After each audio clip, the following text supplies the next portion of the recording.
Bienvenidos a la clase de Historia Oculta. Estas clases de Historia Oculta son del siglo XX y XXI, desde Salinas de Gortari hasta Peña Nieto. Incluso cosas que siguen haciendo en este gobierno, aún Andrés Manuel López Obrador al mando. Aún así se atreven los hijos de su madre a traicionar la patria, al mismísimo AMLO, que les da la oportunidad de cambiar y de hacer cosas buenas, servir al pueblo. Nos chingan, ¿no? Porque están coludidos, están con ellos, ¿no? Y esta clase de AMLO es genial porque nos muestra cómo las industrias fueron tomando el poder no solo en México ni en América Latina, en todo el mundo. Así es, no quieren dejar de colonizarnos, pero de una manera ahora supuestamente un poco más civilizada, ¿no? En fin, y me encanta cómo Andrés Manuel López Obrador aprovecha estas conferencias de prensa matutina para mostrarnos eso, ¿no? Ya depende de ti que vayas y lo investigues, te metes a fondo, veas un poco de geopolítica para que estés más fresco, ¿no? Acerca de estos temas y para que veas qué tan importante es la historia, hermano. Muy importante. Porque muchos le tiran mucho al presidente diciendo, no, es que habla mucho del pasado. Hermano, escucha esta historia, por favor. Y bueno, ya no te la hago más cachetona. Vamos a escuchar al maestro de Historia Oculta, Andrés Manuel López Obrador. Quintana Roo, Uy, el desmadre que hicieron para hacer Quintana Roo. Todo el cochinero. Escúchalo.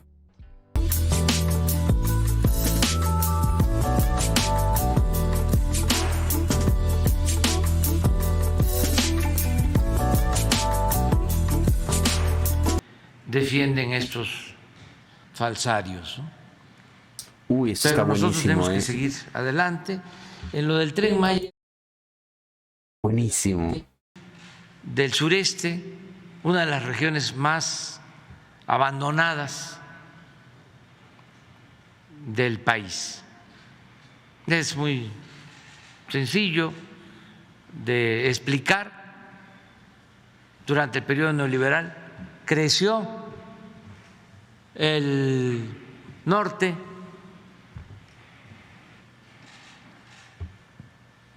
(4% en promedio), del centro 2% en promedio, del sur sureste 0%.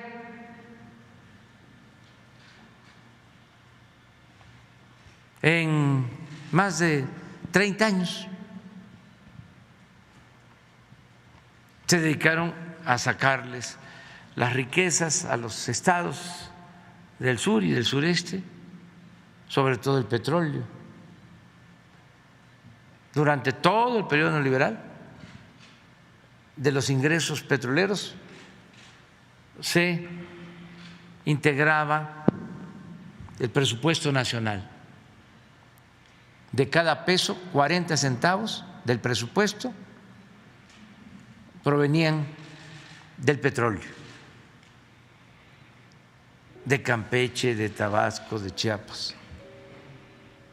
Y no se les regresaba nada. Se abandonó el sureste. Ahora es distinto. No se está abandonando el norte, no se está abandonando el centro, se está impulsando el sur para que el desarrollo sea horizontal y alcance a todos. Pero los corruptos, porque no hay otra palabra más clara, lo que quieren es mantener el mismo régimen y están queriendo, hablando en términos de trenes, descarrilarnos, pero no van a poder. Se planea investigar las concesiones que hasta el momento tienen con la... O sea, en municipios como Solidaridad y en Felipe Carrillo Puerto tienen desarrollos inmobiliarios que están destruyendo parte de la selva y el subsuelo y todo lo demás, pero Sí. las siguen teniendo vigentes. Sí, no se va a es que, realizar nada. Toda esa región fue tomada. Yo les comentaba de que Quintana Roo tiene que ver con una decisión de Porfirio Díaz para entregar grandes extensiones de tierras a sus allegados.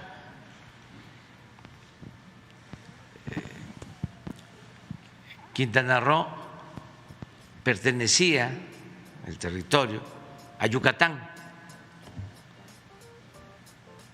Y con Porfirio Díaz se creó un nuevo territorio con las tierras de Yucatán. No dijeron nada los hacendados yucatecos porque ellos estaban siendo beneficiados con el auge del Enequén, y Porfirio Díaz les permitía tener esclavos.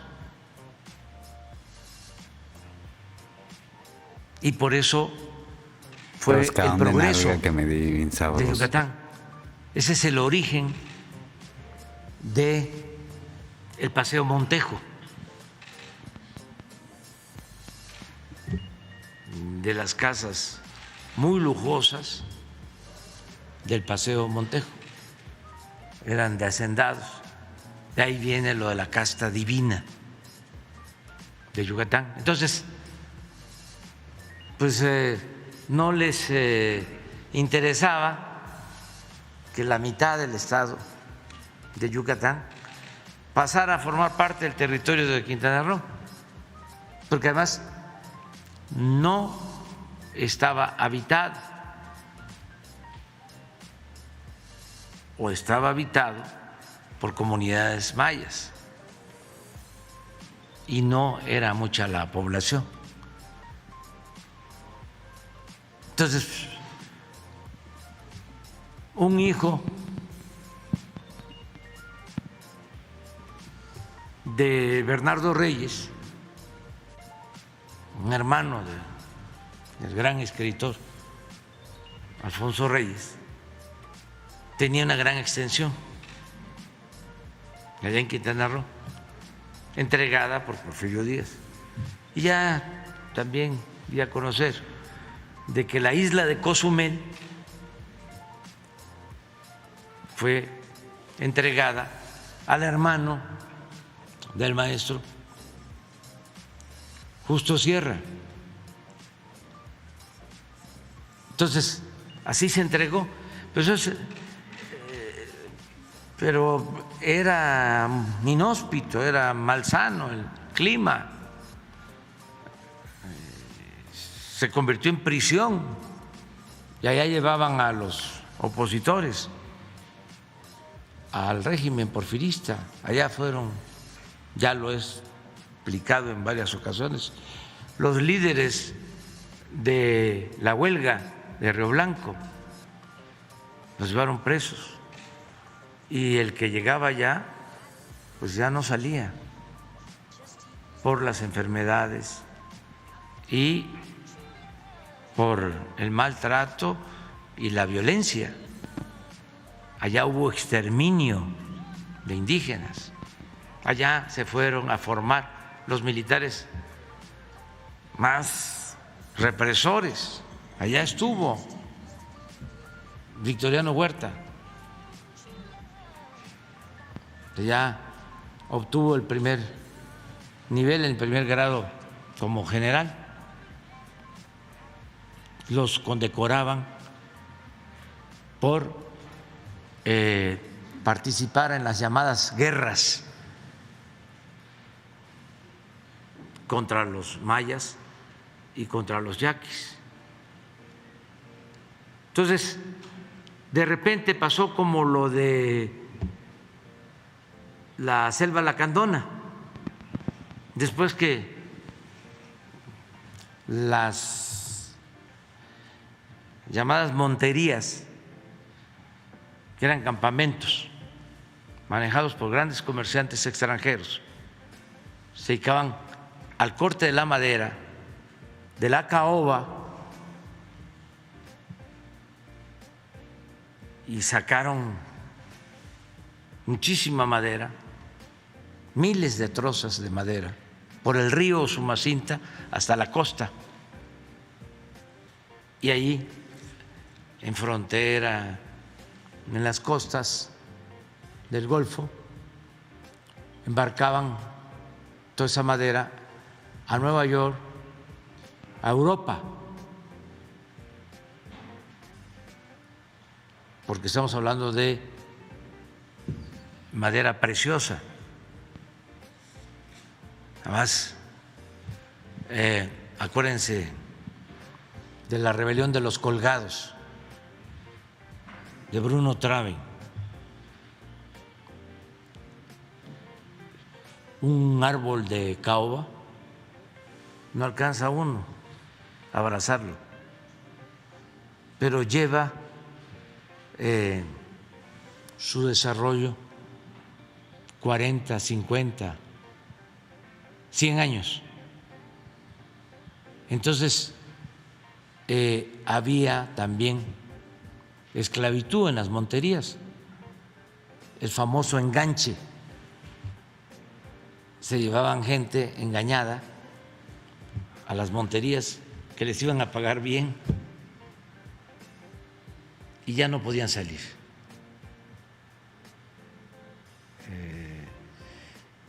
Entonces, la lacandona, después de la revolución, como Quintana Roo, se quedan sin actividad.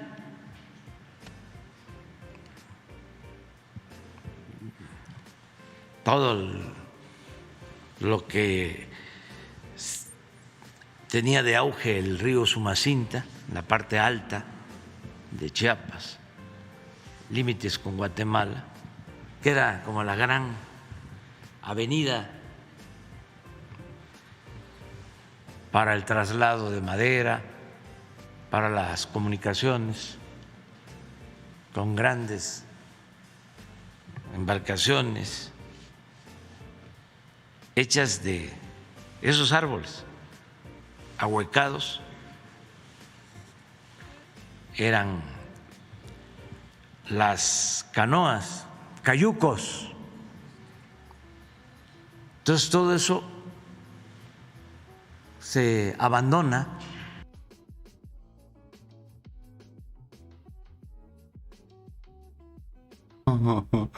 El internet está falluqueándome, lleva rato, siempre. Pasa lo mismo en Quintana Roo y de repente viene un auge nuevo. En el caso de la lacandona hablaba yo de que va repoblándose de nuevo la selva, van creciendo de nuevo los árboles de caoba y viene otro plan para desmonte, para tala de caoba, y es cuando se creó una empresa en Palenque que se llamaba Triplay de Palenque y sacaban de los árboles el triplay. Eso en los años 70. Casi al mismo tiempo empieza el auge en Quintana Roo, el auge turístico. Y bueno, los primeros que se benefician pues son los políticos y la gente allegada al poder, se quedan con grandes extensiones. Inclusive, supuestamente, donde están los centros turísticos más importantes de la Riviera Maya, eran fideicomisos públicos y se fueron convirtiendo en propiedad privada. Todo esto en el periodo neoliberal. Y cuando se conoce la zona, pues sabe uno lo que sucedió, lo que tú estás planteando.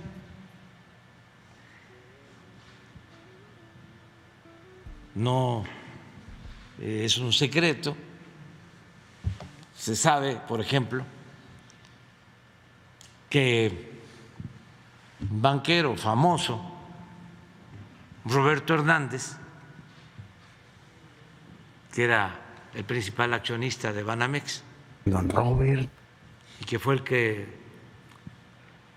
le recomendó a Vicente Fox a Francisco Gil Díaz como secretario de Hacienda, porque Gil Díaz, después de ser subsecretario de Salinas, de Hacienda, pasó a trabajar como es la costumbre, que por cierto ayer la Suprema Corte resolvió de que sí pueden seguirlo haciendo. Bueno, la costumbre, después de ser subsecretario de Hacienda, se va a trabajar con Roberto Hernández, Gil Díaz. Luego gana Fox y Roberto Hernández lo recomienda para que actuara como secretario de Hacienda. Y siendo secretario de Hacienda es cuando se vende Banamex.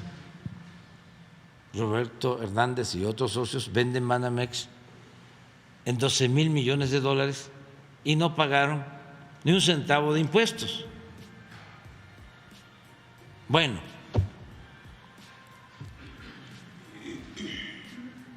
el señor Roberto Hernández no lo culpo de nada, porque así era.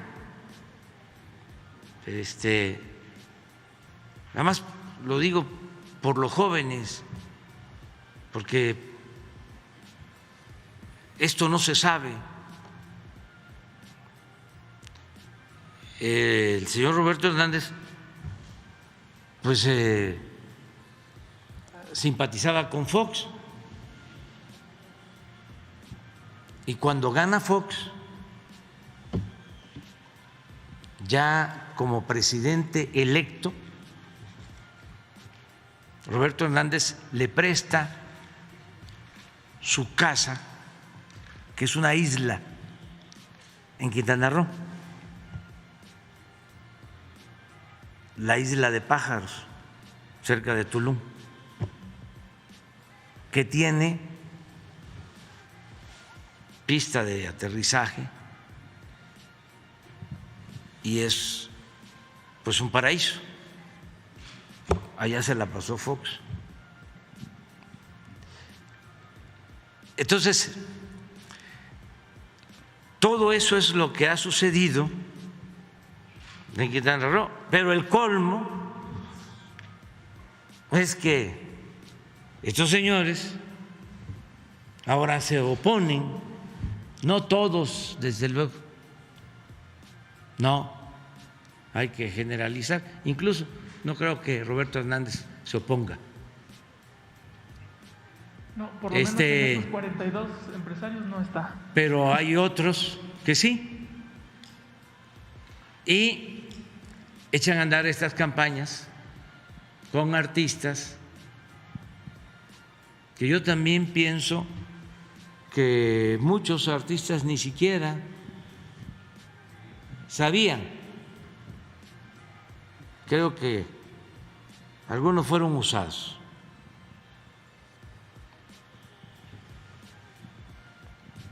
Nosotros vamos a continuar con el plan porque estamos cuidando el medio ambiente,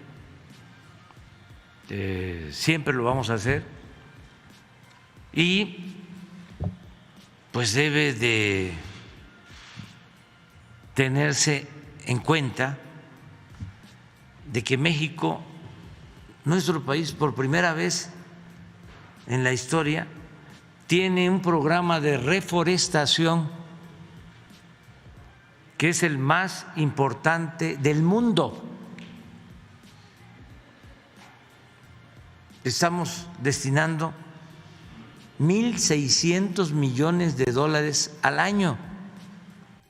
Samuel se anda copiando de eso, No lo están haciendo en Estados Unidos, ni en Canadá, ni en Francia, ni en China, ni en Rusia, ni en ninguna parte.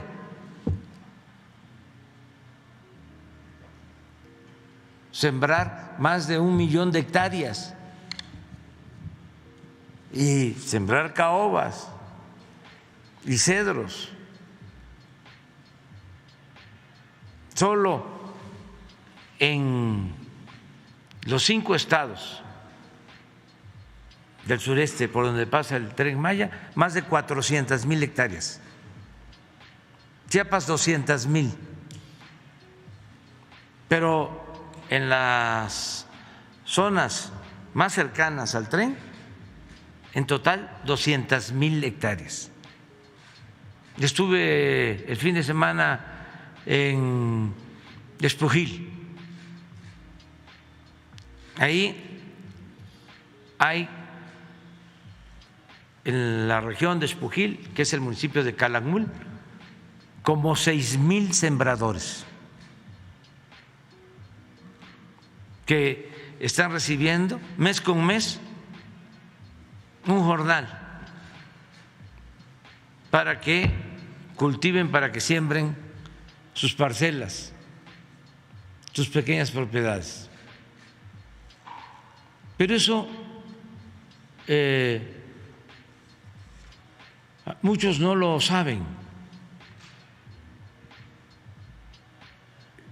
y pues otros no quieren escuchar nada de eso, les molesta.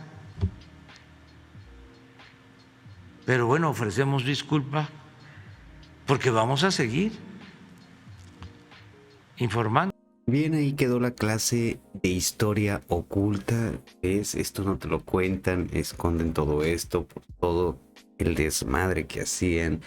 Y cómo, bueno, pues están oponiendo al Tren Maya. Por cierto, en el siguiente video te voy a poner un mensaje que le manda a los, pues a estas empresas, ¿no? Y para que sepamos también el porqué de su enojo, ¿no? Porque sí hicieron como que una puñetez, ¿no?